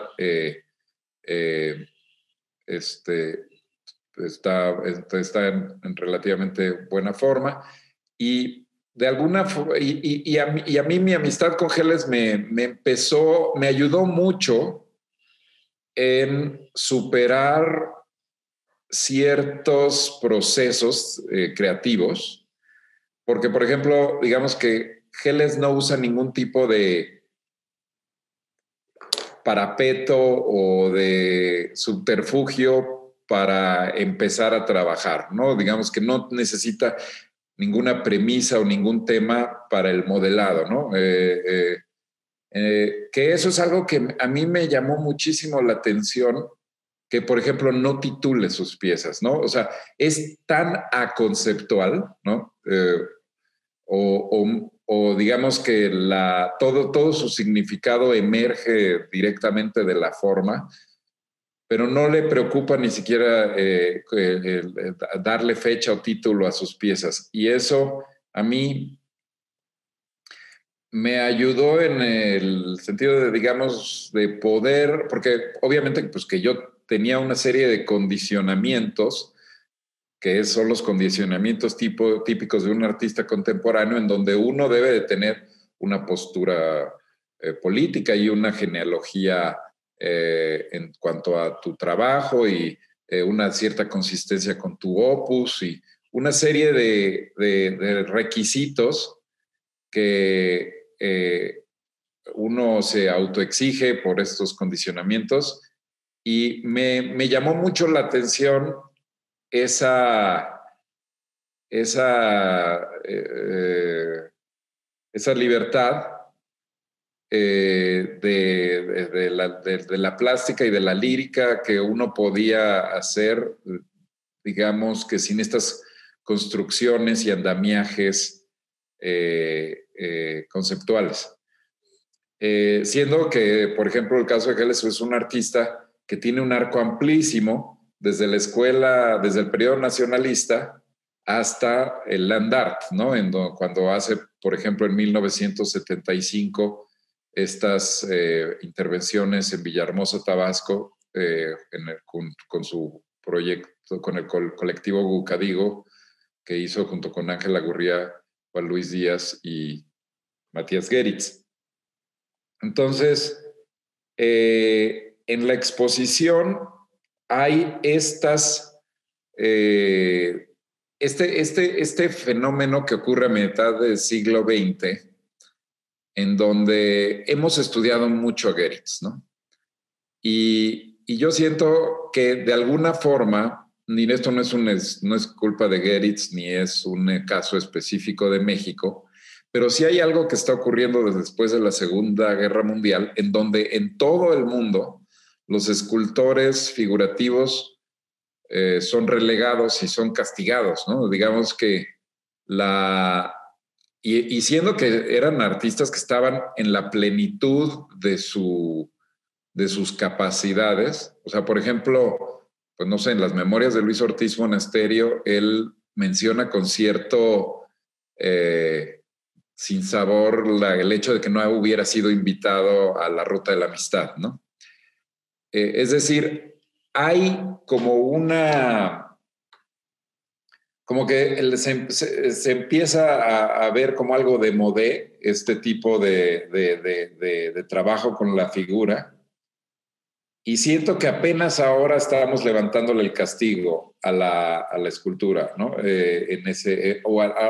Digamos que a muchas manifestaciones de la escultura en donde en el gran marco de la historia, o digamos en la gran perspectiva, hemos practicado la representación del cuerpo o el retrato o una serie de cosas, digamos que por milenios, y estamos saliendo de un periodo relativamente corto, que es de 1960 al 2000, digamos, en donde sí hubo una exploración o una expansión de nuestras nociones de la escultura, donde la escultura ya se volvía cualquier cosa, lo cual está bien y es un ejercicio muy, muy interesante, porque precisamente la exposición va de eso, ¿no? La escultura ya deja de ser, ya no solamente tiene 3 dimensiones, ahora tiene 4 dimensiones, ¿no? Al movernos en el automóvil o al incluir el cinetismo. Obviamente que el tiempo es un factor esencial, pero también la energía, ¿no? La escultura con luz, la escultura con agua, la escultura con rayos láser, la escultura que es el ready-made del land art, o sea, del paisaje en el land art, etc. Digamos que se expanden en toda esa serie de acepciones o entendimientos de lo que puede ser la escultura. Pero yo creo que esa expansión, que era como, digamos, parte de una evolución de las vanguardias, de alguna forma ha completado una cierta, o bueno, no es que haya completado, o sea, la escultura va a poder seguir evolucionando. Ahorita hay mucha escultura hecha en realidad aumentada, ¿no? Por ejemplo. Sin embargo, tal vez estamos llegando a una nueva tolerancia o una nueva tregua en donde puede haber una multiplicidad de prácticas en donde los artistas, digamos que pueden tener acceso a prácticas atemporales o anacrónicas, si uno lo quiere llamar así, que ya no están, digamos que condicionadas a esa linealidad o a esa, digamos que, cuestión de que ciertos medios o formatos están cancelados, ¿no? Eso ha sido un poco, digamos que, una autorreflexión en el proceso de ir conciliándonos con esas diferentes dimensiones de la práctica de la escultura. Y bueno, también creo que otro tema en la exposición, por ejemplo, y esto tiene que ver con lo monumental, que es, digamos, el patrimonio.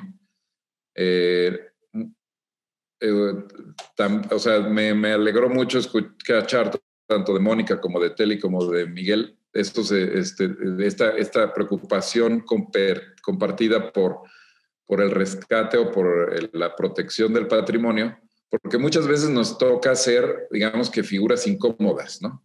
Por ejemplo, pues es una pena que la universidad haya destruido el espacio escultórico con la construcción del edificio H, porque digamos que el paisaje es la obra y el paisaje es muy frágil, ¿no?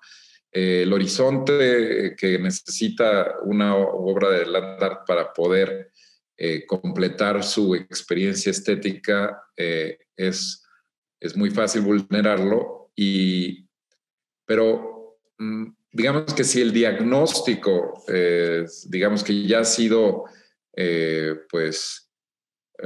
confirmado por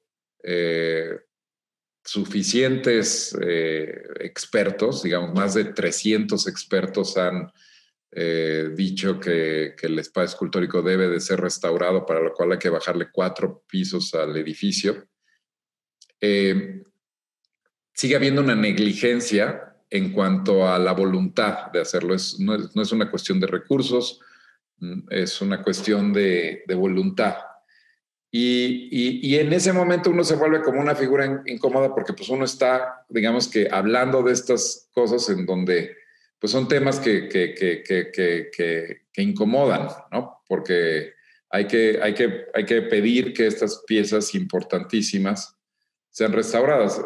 La pátina del caballito que está fuera del Munal, la restauración de esa pátina es más costosa de lo que cuesta restaurar el espacio escultórico, ¿no? Entonces, hay como ciertas obras que tienen esta trascendencia y que estamos en un esfuerzo en donde obviamente que tenemos que elevar a una serie de figuras o a una serie de obras a su categoría, a la categoría de universalidad que se merecen, ¿no? Seguimos viviendo digamos que con una linearidad de ciertas, de unas historias que están centradas en ciertas figuras o ciertos momentos, y estas revisiones que están ocurriendo a lo largo del mundo en torno a la modernidad que estaba ocurriendo en muchos otros países son una evidencia que o sea, el land art pues se estaba practicando en México antes que en Estados Unidos, ¿no? Con la formación del Pedregal, por ejemplo, ¿no? Entonces, esto es un poco un granito de arena en cuanto a esos esfuerzos que tenemos que seguir haciendo de poner el arte que de nuestros contextos inmediatos y universalizarlos para completar esa pluralidad y diversidad que debe de ser la que caracteriza la historia del arte. Y bueno, pues yo creo que por aquí ya le voy a parar por el momento. Sí, te agradezco mucho, Pedro. De hecho, ha sido muy enriquecedor escucharlo a cada uno de ustedes, y pues el tiempo se nos vino muy encima, demasiado encima. Entonces, nada más dejaría yo una pregunta de alguna forma para que cada uno de ustedes haga un muy, muy breve cierre alrededor de esta pregunta que voy a poner ahora sobre la mesa.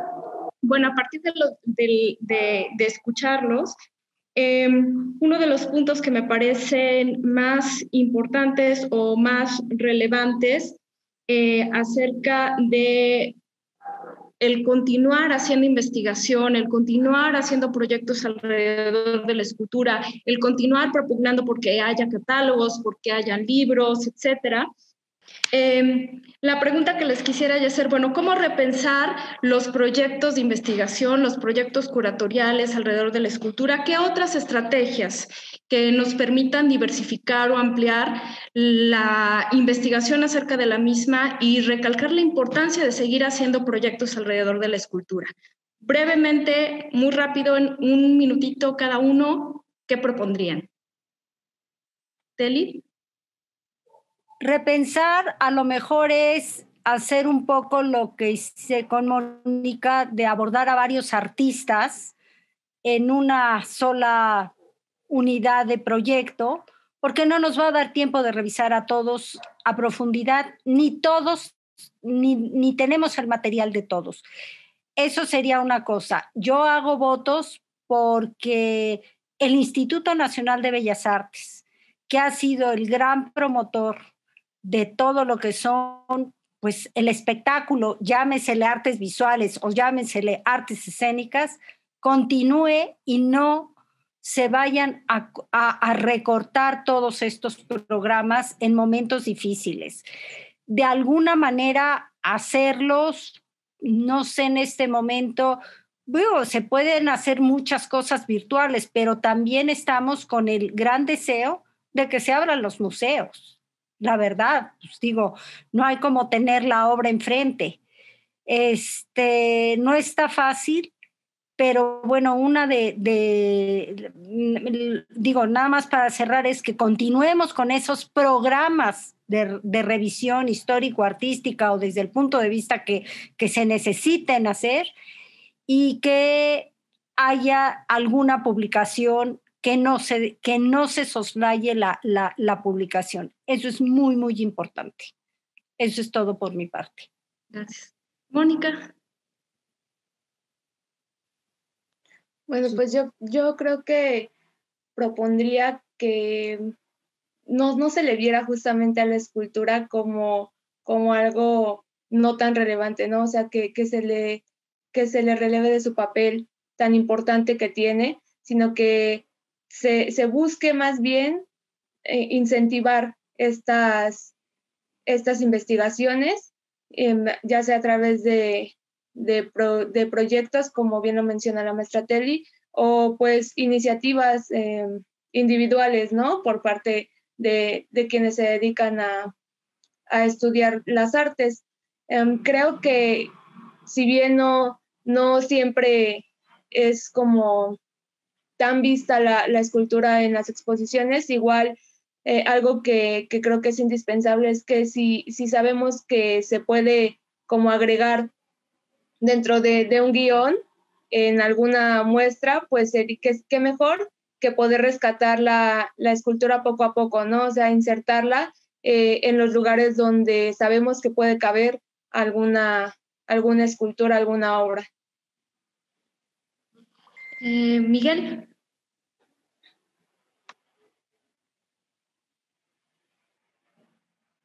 Yo creo que, bueno, desde que Rosalind Krauss publicara en 1979 ese texto decisivo que se titula en la revista October, que se titula La escultura en el campo expandido, pues ya toda la cultura occidental tomó claramente conciencia de que la escultura no se reduce a una cuestión de materiales, ¿no? Sino que es evidente que la escultura es una interacción con muchos temas y con muchos problemas que van pues desde la intervención en el paisaje o desde las instalaciones, ¿verdad? Y que por tanto, bueno, pues el concepto se ha dilatado considerablemente. En cuanto a la pregunta de cómo hacer un proyecto curatorial vinculado a la escultura, pues yo creo que simplemente no preocupándose tanto por el material, tanto como por la obra, por los buenos artistas y por los buenos problemas. Es decir, yo creo que es importante que las exposiciones se dediquen, como ha venido haciendo la maestra Telly Duarte durante muchos años, a recoger la obra de artistas importantes y a exponerla, ¿verdad? A exponerla con dignidad, a catalogarla, y eso es un trabajo importante. Pero también me parece que está muy bien el trabajo, por ejemplo, de propuestas temáticas, ¿no? Donde se puede utilizar el hilo conductor de la escultura, pero teniendo en cuenta que sí que es cierto que la escultura es algo cuyo concepto se ha dilatado considerablemente, ¿no? Cuando yo de hecho hablo de, pues yo qué sé, Joseph Beuys habla de escultura social, y hay muchos temas que evidentemente se escapa un poco de lo que es esa concepción clásica de la escultura. Pero sí que, insisto, creo que buenos temas, buenos problemas y desde luego buenos artistas, escogiendo obra de buenos artistas. Eso me parece que es el proyecto curatorial ideal, ¿no? Pedro. Pues escuchando, por ejemplo, lo que dice Miguel, yo siento que, porque, por ejemplo, pues, digamos que hacer escultura social, yo mismo estoy involucrado en plantar árboles, etcétera, ese tipo de prácticas muy boicianas, pero también creo que sí hay un tema que tiene que ver con los materiales y con la mano de obra, que es una dimensión social de la escultura que no la asociamos directamente con lo social porque la pensamos como muy de la artesanía, pero en México hay, por ejemplo, una gran cantidad de escultores, es decir, de profesionales que saben tallar la piedra, que es un oficio que ha desaparecido en la mayor parte del mundo. Y que y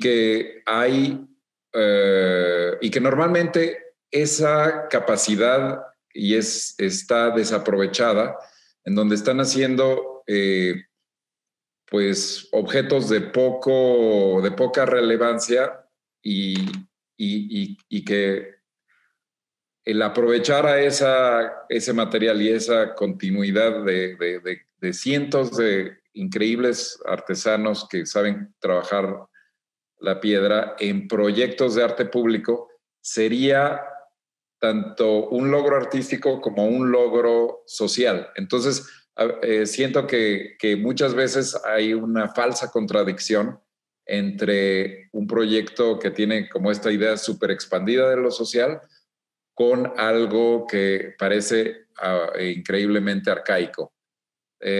Sobre todo pensando que si uno ve las artes, ¿no? O sea, digamos que hay tantas artes que ahorita están limitadas como la música, el teatro, etcétera, y mientras que la escultura pública pues es algo que ninguna pandemia nos limita la posibilidad de ir y ver los monumentos que están en el espacio, en la calle, ¿no? Entonces,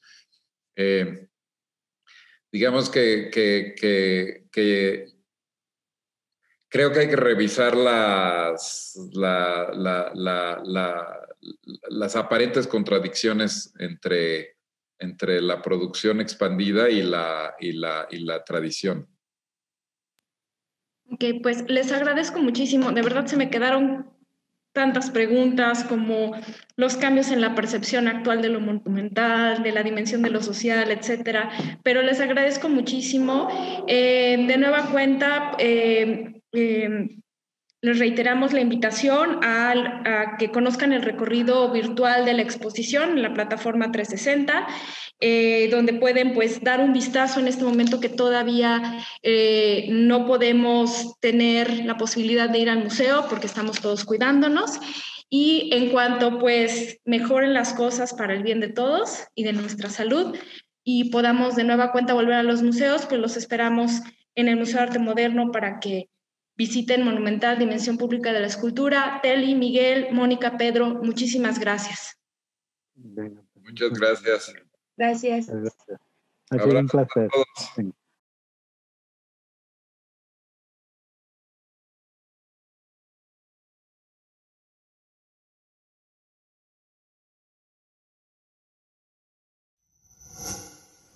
Gobierno de México.